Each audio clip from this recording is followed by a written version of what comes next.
So what if we considered the mind to be like a large recording studios with several tracks of information? Okay. Welcome to episode 12, Truthful versus Deceptive Statements.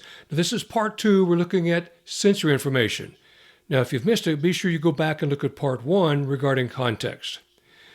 But people remember things through kind of like a recording set, and it's the best analogy I can come up with at this point. So there's several tracks of that sensory information.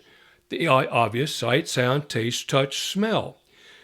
Truthful statements tend to have far more of those sensory details because that's the part the mind is remembering to recall and to color and create individualized experiences and events, okay?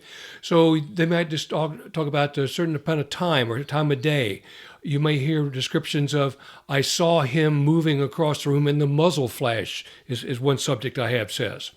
Or they talk about the odors or the sounds. I heard him or heard her breathing or he said or heard someone yelling or heard a noise coming from. Now, notice what I just did? Coming from.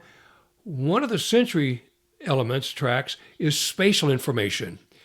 And you see the person when they're experiencing an event and recalling it, oftentimes it's like they're in that space again, in that environment.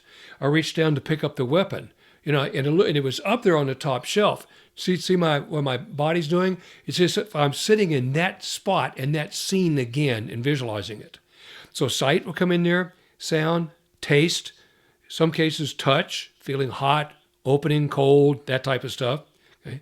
And taste, touch, and smell. And the spatial representation, if it was laying over here, or I looked down and it was there at my feet. All those are typical within truthful statements. Now, some people have a lot more of those than others, but the quality of your questions draws that out. So this is why we use open-ended questions. Short questions, who, what, where, how, when, and why, think of it as like trying to take a sample of ocean water using an eyedropper. The more open, the more narrative-based oriented a question, the better this detail comes in. Now, for a mind grabber, truth remembers sensations. Manipulation alters conclusion. That's the distinction between truthful and deceptive subjects. Be sure to tune in next week when we look at part 3 of this 5-part episode, semantic category. Okay. Be sure to register to sign up for subscription so I can notify of upcoming episodes.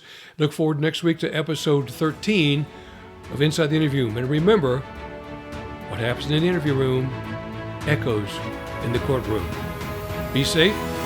See you next week.